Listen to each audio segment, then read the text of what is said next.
Hello दोस्तों, कैसे हो आप। स्वागत है आपका मेरे चैनल पे। दोस्तों, कभी सोचा है कि पेट्रोल की कीमत तो आप सबको पता है कि अभी 100 रुपये से ऊपर जा रखी है, 102, 103, लेकिन सीएनजी उससे काफ़ी सस्ती मिल जाती है। क्या सरकार हमें सीएनजी देकर कोई एहसान कर रही है या इसके पीछे कोई और कारण है? आइए 3 मिनट में समझते हैं। सबसे पहले ये समझो कि पेट्रोल और सीएनजी दोनों एक जैसे नहीं हैं।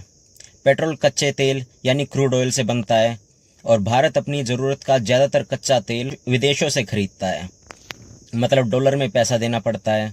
ऊपर से ट्रांसपोर्ट, रिफाइनिंग, टैक्स का खर्चा वो सब अलग। इसी वजह से पेट्रोल महंगा पड़ता है। लेकिन सीएनजी यानी कंप्रेस्ड नेचुरल गैस प्राकृतिक गैस से बनती है। इसे ज़मीन के नीचे से निकाला जाता है और पाइपलाइन के ज़रिए पहुंचाया जाता है। इसकी प्रोसेसिंग भी पेट्रोल की तुलना में काफ़ी कम जटिल होती है। अब यहाँ आता है असली खेल। सरकार सीएनजी को बढ़ावा देना चाहती है क्योंकि इससे प्रदूषण कम होता है, धुआं कम निकलता है, शहरों की हवा थोड़ी साफ रहती है। इसलिए कई बार टैक्स भी पेट्रोल और डीजल की तुलना में सीएनजी पे कम रखा जाता है। यही वजह है कि सीएनजी आमतौर पर सस्ती दिखाई देती है। लेकिन रुकिए, सिर्फ कीमत ही नहीं, माइलेज भी सबसे बड़ा कारण है। मान लो आपकी कार पेट्रोल पर 15 किलोमीटर चलती है, वही कार सीएनजी पर 25 से 30 किलोमीटर तक निकाल देती है। मतलब खर्च और भी कम हो जाता है।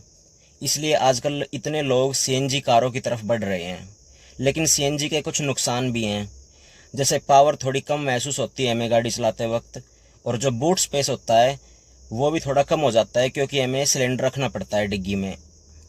और कई जगह सीएनजी स्टेशन की लाइन देखकर भी हमें काफ़ी देर लाइनों में लगना पड़ता है, तो उससे भी हमारी पेशेंस टेस्ट हो जाती है। तो अगली बार जब कोई बोले कि सीएनजी इतनी सस्ती कैसे है, तो आप कह सकते हो कि सिर्फ गैस सस्ती होने की वजह से नहीं, बल्कि कम टैक्स, कम प्रोसेसिंग कॉस्ट और ज़्यादा माइलेज की वजह से भी सीएनजी लोगों की पहली पसंद बनी हुई है।